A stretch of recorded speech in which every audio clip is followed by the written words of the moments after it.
Alright, welcome to Final Fantasy X Top 10 Hardest Bosses. Now, the reason I made this video is it's quite like this. People have asked me, do you like Final Fantasy? After they've seen that I've liked a couple of videos and favored a couple of videos, I love Final Fantasy. I've played every one of them. People have also asked me, are you going to get the HD? Of course I'm going to get the HD.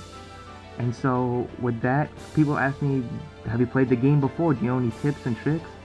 So, that's why I made this video. I'm going to show you the top 10 hardest bosses, and I'm going to provide with strategies to defeat them. Now, give or take, this could be, a list that you can agree on if you played the game, or a list that you you can't agree with. It doesn't matter really. This is just my opinion. These are just my tips to help you win. Since all the games are going to be international, this will be from the international edition of Final Fantasy X. All the bosses from there. And a lot of people say there's no difference between the bosses other than Dark Aeons, but I feel like the international one was harder. Like all their bosses in general were harder than in the North America version. So we begin with number 10, the Evere. Some of you might be going like, this guy's a joke, this guy's so pathetic and easy. Others might have been like, oh no, this is really, really hard. And, oh, well, looky here, who remembers when you had to pilot the airship? That sucked, didn't it? Some tricks up my sleeve for this battle. For this battle, you really want to have Albad potions. Oh my god, you're gonna need Albad potions. Second, start off with Titus, or Tidus, depending on what you call him, Auron and Wakka. Now the reason I say this is because at this stage in the game, Wakka and Auron are your high damaging, teammates. And you want to start off with everybody with haste and slow on Evere. Next, you want to cast Cheer 5 times. I don't know why 5 times is like a magic number or something, but 5 ends up being really, really important. Just because it, like, apparently after 5 times, it's like you leveled up like a Nod or something in there. And then use Albad potions when he attacks with his poison breath. Also, I was gonna say, if he ends up being kind of difficult, you can pilot the airship. You can tell Sid to move back. I mean, I personally kind of took it upon myself to beat him without using the airship, because I thought, the first time I did it, it did too much damage. So I turned it off and actually tried it again without the airship. And it is longer. Some people it takes 10 minutes, some people it took 30 minutes, some people it took an hour. And the trick is to be patient and to know what you're doing ahead of time. If you're going to use the airship, get ready to use your certain teammates, get ready to, have your lineup ready, have haste on everybody, have Riku use her mixes. Mixes are important. Do not underlook Riku. Riku is flippin' amazing. Also, if you move far away, have Wakka use Darkbuster and attack while Lulu attacks too, and Kimahri can really not do anything with use Lancet. But the key is to stay patient, stay healthy. Don't ever take your health for granted, because sometimes he might do like 500, you're like, oh okay, I'm fine, and then next he'll do like 1700 and you're dead. Never ever take your health for granted, and make sure, if you can, put buffs on yourself, because I know Yuna is not there. Use Riku's mixes to put buffs on yourself too, to make yourself stronger, to get ready for this battle, and to really be, successful in this. So number 9 on my list, Ultima Weapon. Oh yeah, who remembers Ultima Weapon? It's the first boss you face in the Omega Room.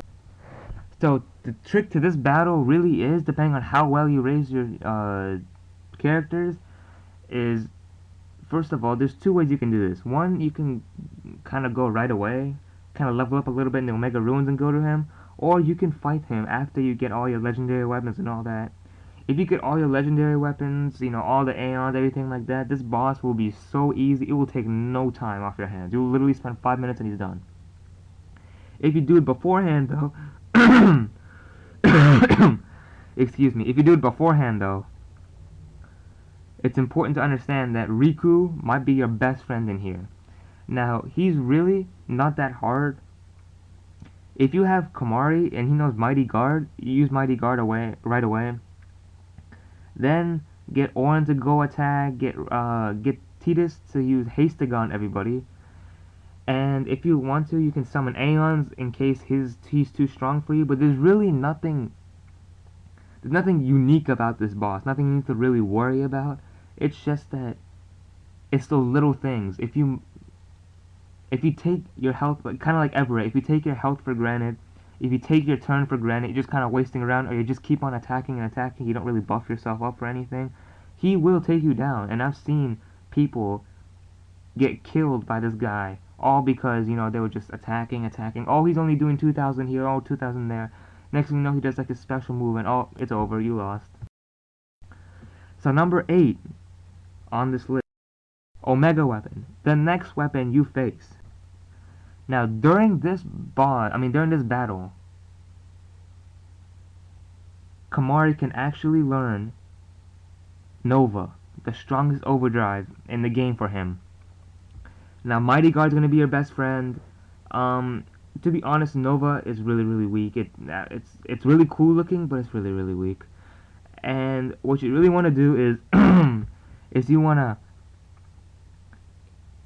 assess how strong you are compared to him. If you know that, okay, I can do damage to him, but when it's his turn, I can't take his damage back, then you can summon an Aeon to take the hits for you. But if you know that you can handle, both ways, I can handle his attacks, I can do damage on him, we're all good.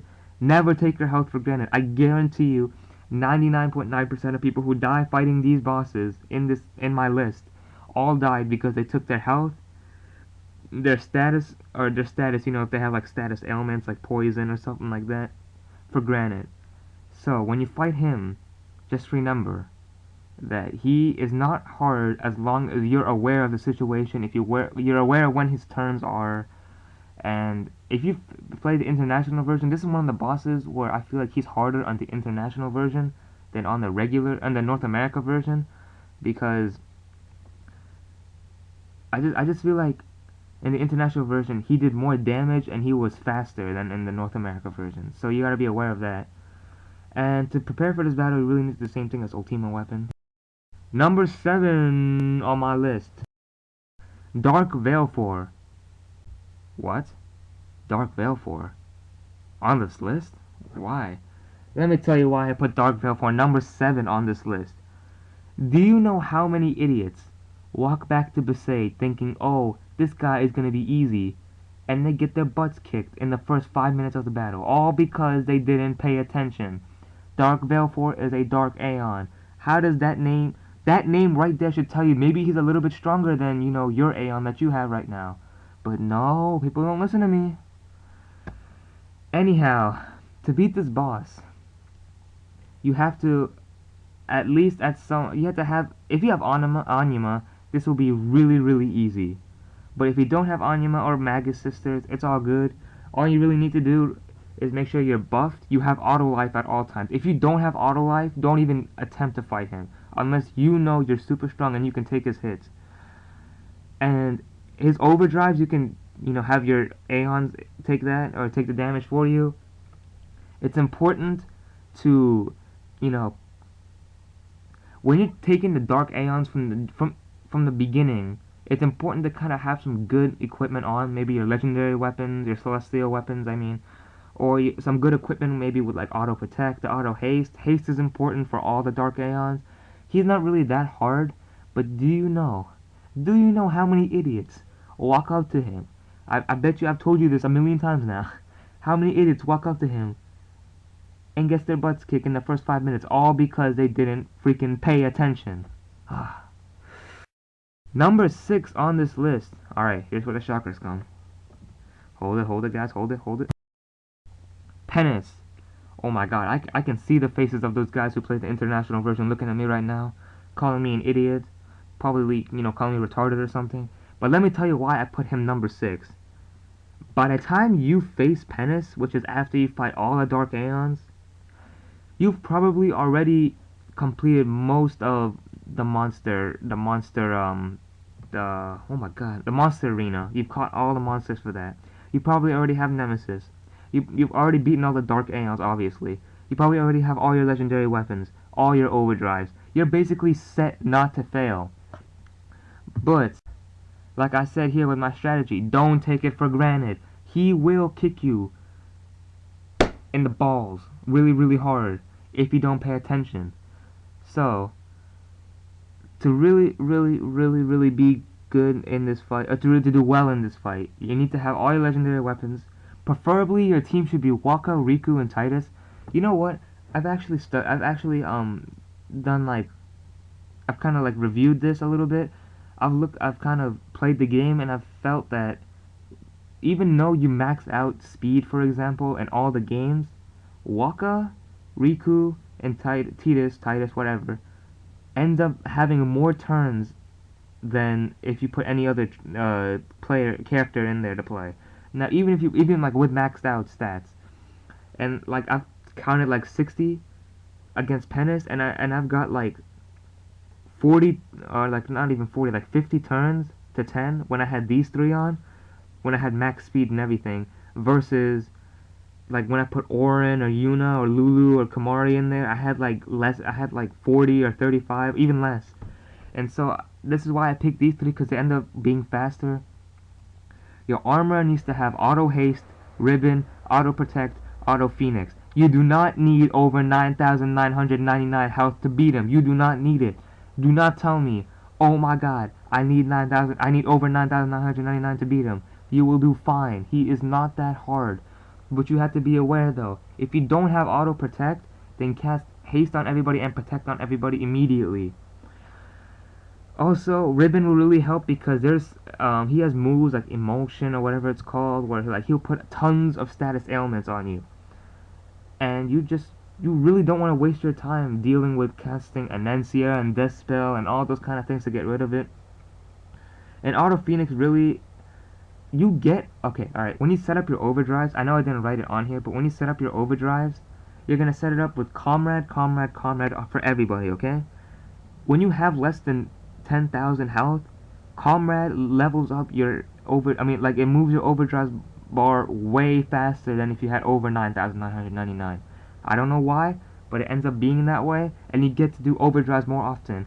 If you have attack reel, this battle will be even easier. If you have a lot of items, Riku's mixes will go ham. You will be freaking amazing with her mixes. But I honestly recommend that you print out a mix list, or maybe have one on your phone or something, just because there's like 80 combinations. You're not going to remember all of them. And sometimes when you run out of a certain item, you might want to look for an alternative that's just as good. But if you don't want to play that way, good luck. He is hard, and that's all I can really say for him. Number 5, Nemesis. Whoa, whoa, whoa, guys, no need for the name calling. I know you're yelling at me right now, asking me why I put Nemesis in front of Pennis. The reason I said this was because, alright, you hear all this hub about international stuff being really difficult, and that's when I first played this game, in the international copy, I felt the same way as many of you did too, in North America. You felt that, oh my god, people are like Dark Aeons, Pennis, super hard, super hard, super hard.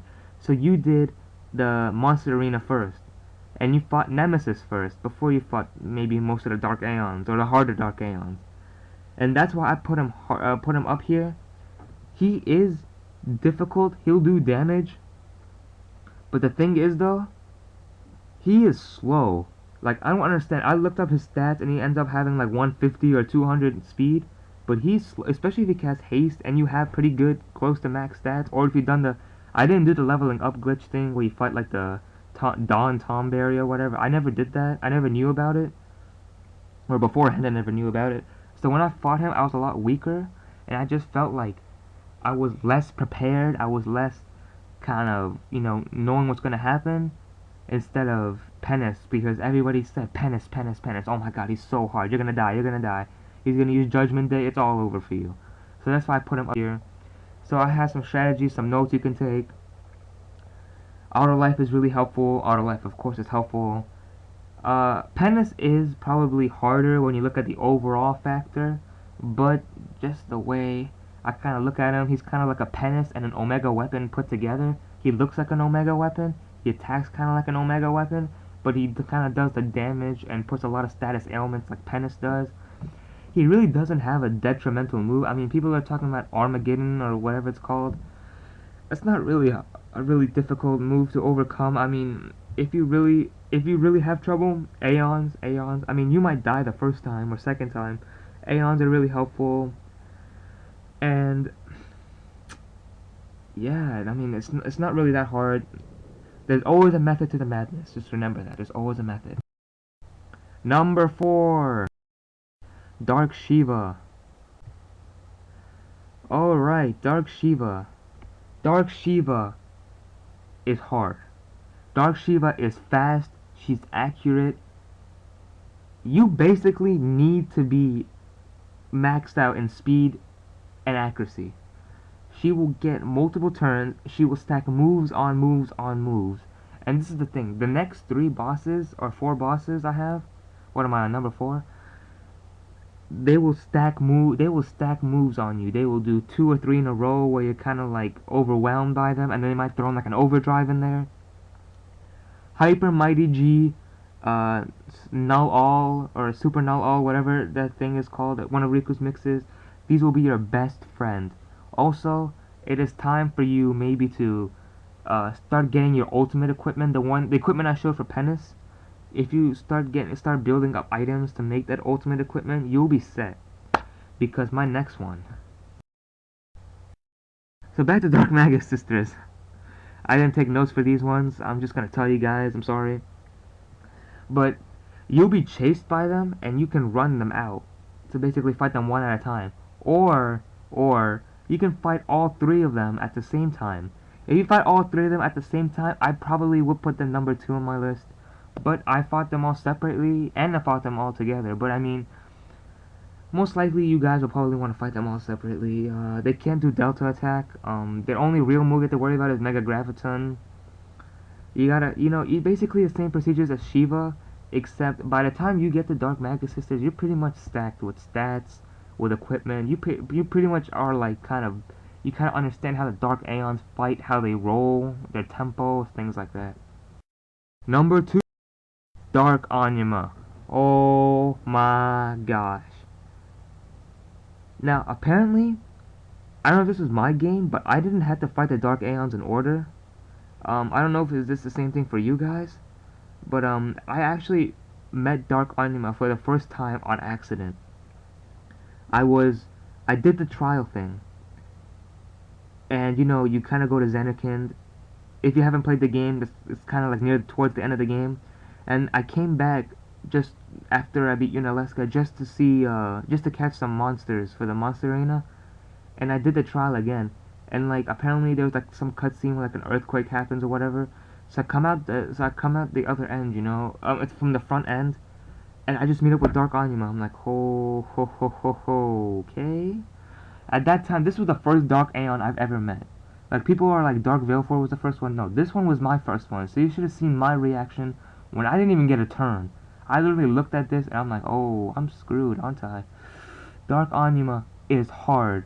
He will stack moves on you. He will use Pain a couple times. He will throw an Oblivion on you. You basically need to have auto life at all times because you don't understand. You don't know when he's gonna just completely annihilate your character. By the way, if you don't have Ribbon starting from the Shiva fight or from the Dark Bahamut fight, you need to get Ribbon now. Without Ribbon, you will struggle. I mean, he will turn you to stone. Like, he has like a 99.9% chance of turning you to stone if you don't have Ribbon. And so, you just really, really need to be patient, attack, make sure you have all your mixes lined up, buffs. And if you're honestly not doing 99,999 damage per hit, you need to level up beforehand, because this boss will take forever. He has 8 million health. 8 million. Alright, now you've all been waiting for. Number 1. Dark Bahamut. Dark Bahamut. It was even fair. The first time I came after Dark Shiva to fight Dark Bahamut, I didn't even last 5. I think I died the first, 2 minutes into the fight. He is, the definition of stacking moves on moves on moves just to obliterate you. He will use impulse, then his overdrive, then somehow, even though, like, the ATB gauge or whatever you call it, not ATB gauge, what's the right word? You know, on the right side, you'll see like a list of everybody's turns. Yeah, that doesn't work for Dark Bahamut. Yeah, he counterattacks everything, like most of the Dark Aeons, but sometimes like he'll do like a major move and it won't even be his turn. Like it'll just be in the middle of, you know, Riku, Titus, Waka, and then all of a sudden Dark Bahamut will interject and throw like an impulse. So I'm sitting there healing, then he'll throw like another impulse and then his overdrive, and then you're screwed. Basically speaking, Dark Bahamut is hard. You need to have patience, you need to have ribbon, you need to have high defense. If you do not have high defense, high accuracy, high speed, basically you should be close to maxed out by the time you face this boss. There's a gap between, you know, Dark Valefor to Dark Infant to Dark Exion. They're kind of like in the same pool for me. I mean, Dark Exion is kind of harder, but there's you know, there's kind of like room in there where you don't really have to sit there and kind of grind a little bit. Then there's Dark Shiva. You have to grind for Dark Shiva a little bit. You need to get there to level up to get stronger to the point where you have like really high speed and accuracy and attack. But from Dark Shiva to Dark Bahamut, there's a big gap. You're gonna have to sit there, and you're probably gonna by the time you're really close to maxing out, you're probably gonna have Nemesis. That's why Nemesis is on this list, harder than Pennis. But still, Dark Bahamut is fast. He attacks hard. Man, like you don't understand my frustration the first time I faced this boss. Like I sat there and I grinded and I still lost and I lost. And the trick basically is that you just need to have Riku's mixes, Waka's attack reel, Titus's slice and dice, or Blitz Ace, depending on his delay, like how big of a delay you might have. Because sometimes Blitz Ace is kind of fluctuating for me. Because sometimes Blitz Ace takes like 10 turns off, like he loses a lot of turns, even though he's like max speed, or he only loses like a few turns, and it's really nothing bad at all. So it's just difficult. You need to have some patience with him, but it's all good. You can do it. I believe in you guys. And that is all. Alright, that's my top 10 list. All up in the club, man. Good luck to you guys. Thanks for watching. Subscribe, like. If you have any questions, if you need me to clarify on something, please message me or comment on this video. And yeah, I'll probably put some more commentary or gaming video, gameplay video soon, you know. But since this was like a request, I did it for you guys, so thanks for watching.